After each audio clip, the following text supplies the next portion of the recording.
भजन लाल जी, आप तो किसान के बच्चे हो, आपने काम किसान कर चाहते हैं तो क्या पेड़े मर जाएंगे तब आओगे क्या भजन लाल जी? कब आओगे आप? और करोड़ों लाल जी से भी मैं कह रहा हूँ, बाबा आप तो हर जगह जाते हो, आप तो हर जगह न्याय दिलाते हो कि आज आपको ये पेड़े दिखाई नहीं दे रही क्या?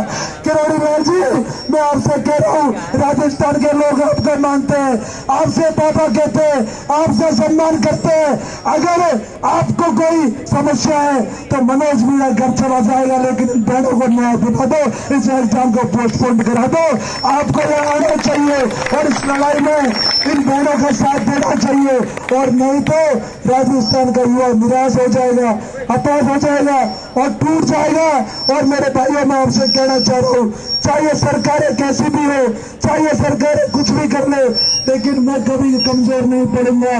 लेकिन मुझसे बहनों का दुख दर्द देखा नहीं जाता, मेरे बहन से तकलीफ देखी नहीं जाती, इसलिए मैं परेशान हो गया, इसलिए मेरा दुख बाहर आ गया।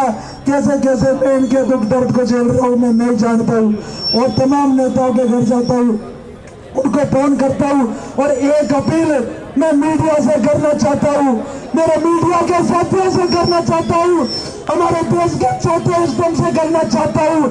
आप तो देश के सबसे बड़े स्तंभ हो, इस डेमोक्रेसी में जिसका कोई नहीं होता उसका मीडिया होता है। लेकिन मुझे लग रहा है कि इन बहनों के भाग्य का तो मीडिया भी पता नहीं कहाँ जाके सो गया, इन बहनों के भाग्य का तो पता नहीं मीडिया भी कहीं गायब हो गया।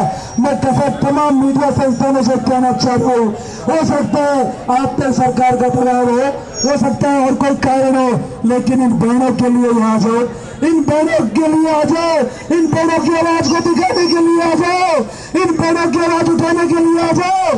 और नहीं तो आप इस बात को याद रखना कि ये देश है और पता नहीं कब किसको किसकी जरूरत पड़ जाए, कोई पता नहीं लगता।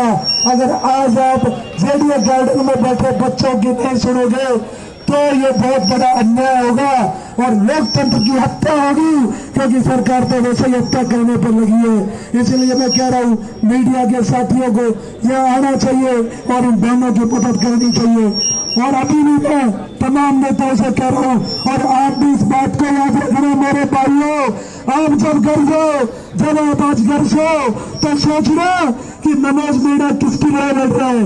भाइयों, आपकी लड़ाई लड़ रहा हूँ, मेरा कोई स्वार्थ नहीं है। किसी बच्चे से 6 साल के जीवन में, 6 साल के संघर्ष में एक पैसा किसी से नहीं मांगा, खुद के बलबूते पर लड़ाई लड़ रहा हूँ। कैसे पैसे लड़ रहा हूँ, मेरा जमीर जानता है मेरे भाइयों, मेरा मन जानता है।